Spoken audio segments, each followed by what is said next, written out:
Hey, sweethearts, welcome back to my channel. Kiki is my name if it's your first time being here. And on my channel, I love to talk about fragrances within my collection and also share some fragrance education.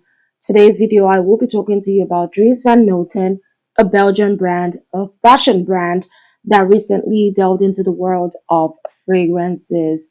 Now, Dries Van Noten has been in the business of fashion since 1986, but in March of 2022, they released their first capsule containing 10 fantastic fragrances. I recently heard about, these fragrances. I'm sure you have as well, seen them on social media, hearing some influencers talk about them, and that piqued my interest. So I picked up a discovery kit, and I am so excited to bring all 10 of them to you. If you'd like to know what my thoughts are, why don't you get settled, get hydrated, hit the subscribe button if you haven't, and let's get into the video. Since their launch in 1986, Dries Van Noten has established itself as a luxury brand with a focus on art and creativity while being environmentally conscious.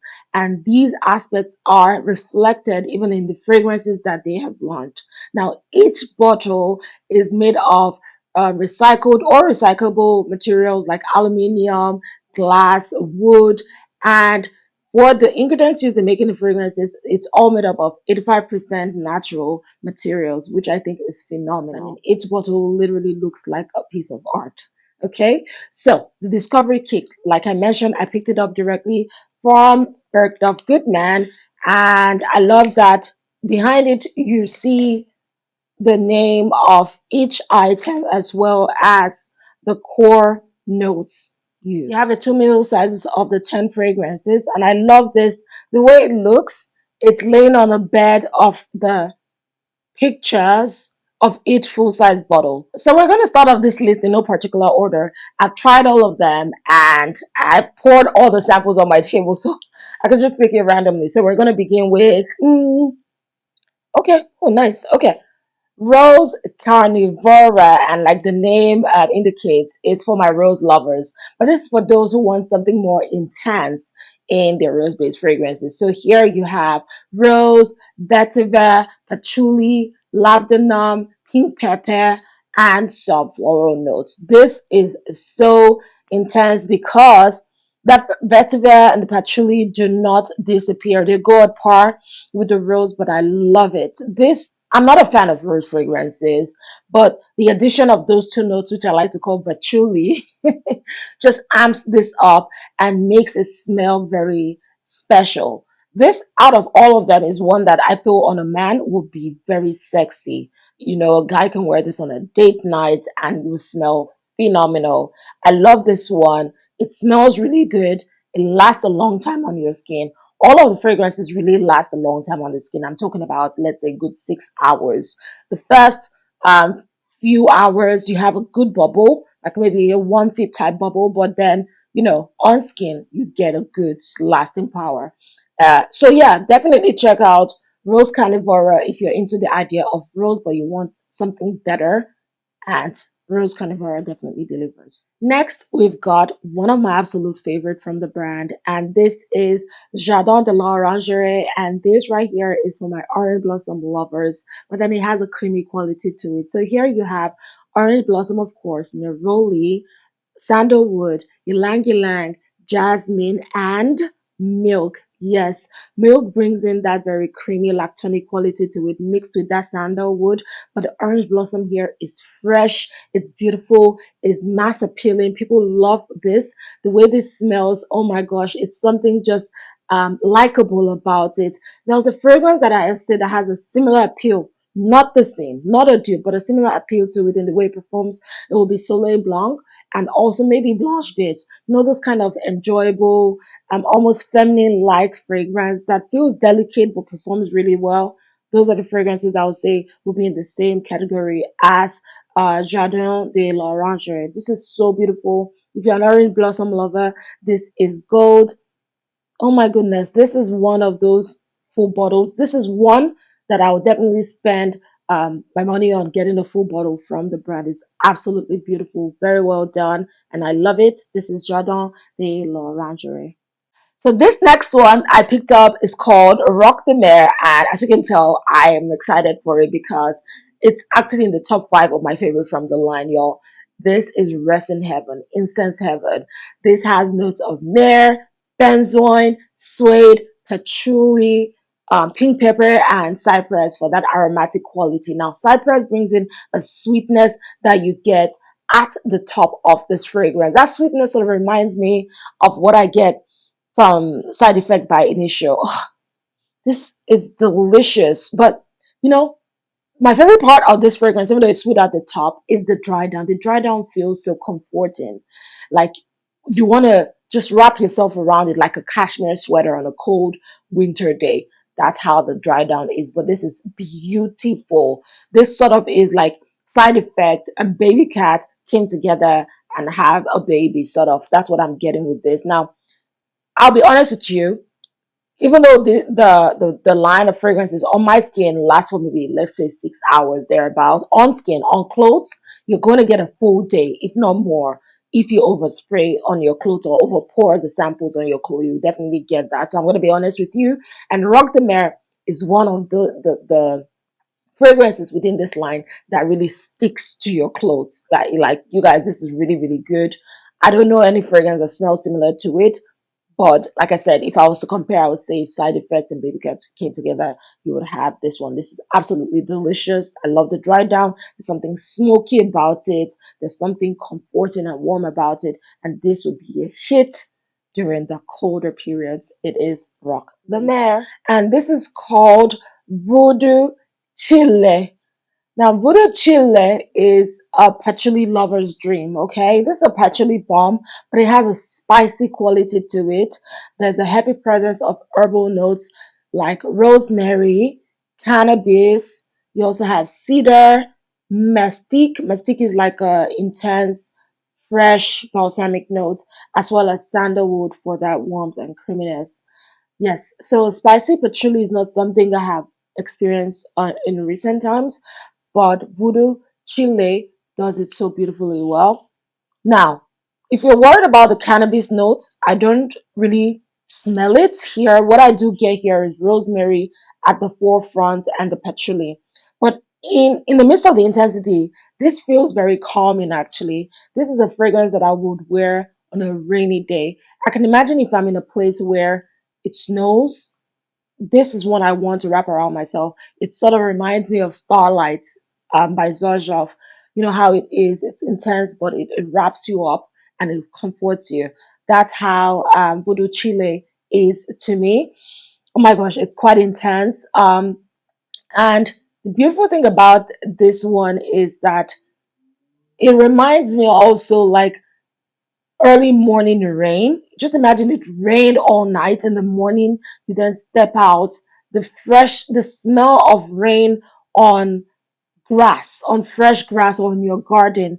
That's sort of what I'm getting the smell emanating from this or the memory it evokes. This is so beautifully concocted. It's a divine fragrance. So if you love patchouli, if you love the herbal notes, you would definitely enjoy Voodoo Chile. So still within the line of patchouli, we have cannabis patchouli, and this is patchouli amplified with green notes. So previously we had herbal notes, but here the green notes come up very vegetal, and honestly, this is not my favorite of the line. Okay, I'm not a fan of vegetable smelling notes like sage and all of that. And that is really amped up in this fragrance with the patchouli. You also have notes of incense, cedar needles, bergamot, vetiver, and musk. Now, the combination of those notes create the accord of cannabis. So even though cannabis is not listed as a note there, you get that smell because of the concoction merged together. Now, I just cannot stand the smell. I think of all the samples in the discovery kit, this is my least worn or used. I'm sure there are people who enjoyed this, but for me, this is a no. And this is quite strong. I'm gonna, this is quite strong. I would say that this is more masculine leaning, even though, it's open, anyone can wear whatever they want to wear, but this might smell better on a man's chemistry than on mine. So yeah, definitely check out Cannabis Patchouli if that's your jam. Next, I've got Santal Greenery, and this is for my fig lovers. If you love that note, you definitely enjoyed this one because at the very beginning, at the opening, you get a huge blast of that fruity, sweet note. There's also a citrus present from bergamot and grapefruit. You also have green notes like violet leaf and then white musk, sandalwood, and of course fig. Now, I'll be honest with you, this is also not one that I enjoyed from the line. If I was to place it anywhere, maybe this would be number 8 at the bottom. And that's because I don't truly enjoy the note of fig, especially in a dry down. Now, with this one, with this fragrance, it dries down to something that smells like sweat. It's and then maybe it's the violet leaf mixed with the fig. I don't know, but it just doesn't smell like something I want to put near me. Almost smells again like sweat. And maybe it's my skin chemistry that is not working well with this one. But what is interesting about it in the air, this smells amazing. Like in the air, this is one I can imagine you can wear to the office and you get compliments. It's not repulsive in the air. It's actually one that people would enjoy smelling.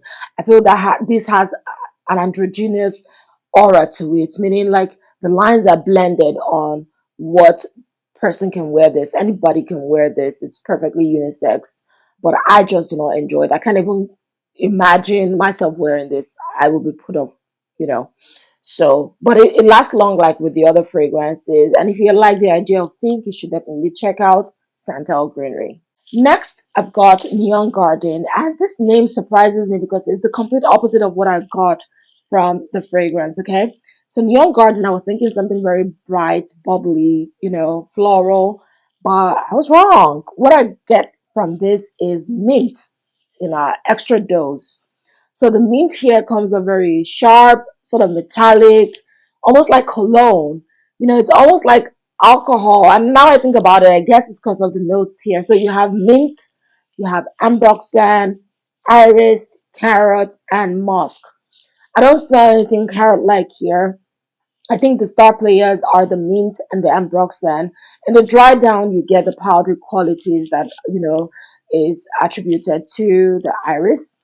But at the opening and for the most part of this fragrance, I'm getting something very fresh, metallic like. This is one I would say you can wear to the gym. This is one that I don't know that I would spend my money on.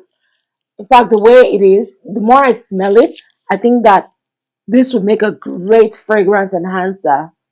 You put this on for a fragrance that is not a strong performer because this lasts a long time, but it's just nothing floral about it.